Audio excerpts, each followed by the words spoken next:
Recently, there was an announcement both by David Cameron and by President Obama that, you know, they are willing to cut off aid to countries who do not recognize LGBT rights. No, we want to object to that as just being manipulation. President Obama issued a directive to all U.S. government agencies that engage in international activities to make advancing LGBT rights a top priority. We have done more in the 2.5 years that I've been in here than the previous 43 presidents to uphold that principle.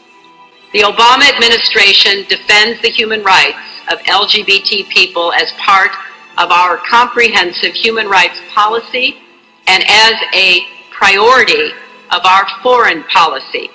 For us, family stands at the heart of everything we do. We live for the family. Gay rights are human rights, and human rights are gay rights. We do not want any discrimination against anybody under any condition, whether sexual or otherwise. But we have to state clearly and forcefully that this concept stands against everything we stand for in Africa.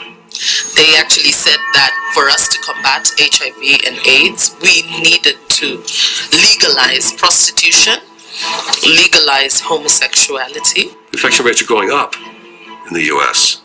They're going down in Kenya. They seem to be going down in Ethiopia now. They went down in a major way in Uganda. And yet we're going to these countries and telling them how to prevent AIDS. Our approach is gradual. Abstinence, be faithful to each other, but if you can't, use the condom. What is amazing is that these countries that are harassing us, smaller countries, in these countries, the rate of HIV/AIDS, it is said to be out of control. What arrogance for us to tell them how to do something that they're doing better than we are. And that should be obvious to the casual observer. UNAIDS published and circulated an email which was false and malicious about me because they felt that they needed to have in the document language relating to men who have sex with men and sex workers. As a result of the pressure that UNAIDS put to bear in this email, I was advised that my contract would not be renewed. My brother Luigi and I had an opportunity to go to the United Nations where we saw developed countries trying to force the African countries to accept comprehensive sexuality education. It's about starting when we're with children about the expectation of roles, and we need to start there. This kind of education tells youth they can have fun and have sex and just use condom. This kind of message was a death sentence to not only both of my parents but also my brother Rogerio. This is because it lets our population believe they can let their guard down and they can actually behave in risky behavior because of the belief that these condoms can actually prevent AIDS 100%, and that is not true.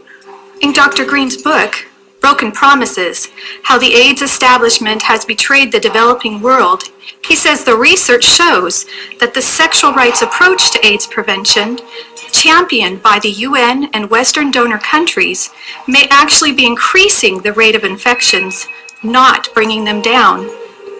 And if he is right, millions have died unnecessarily. Well, the end result will be deconstruction of the family system and the family structure in Jamaica. It is an affront to the principles of the UN Charter.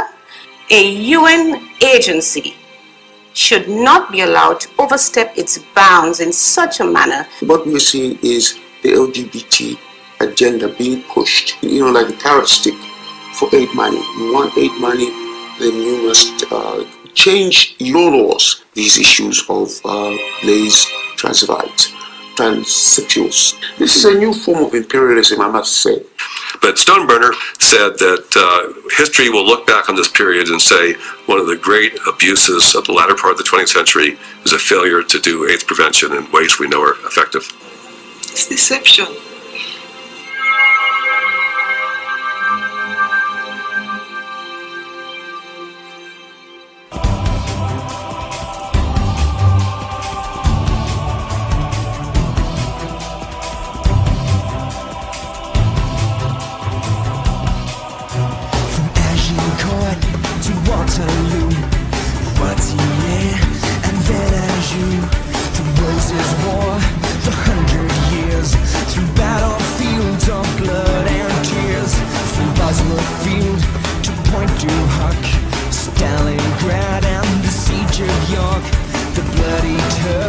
Gallipoli had no effect on the killing spree.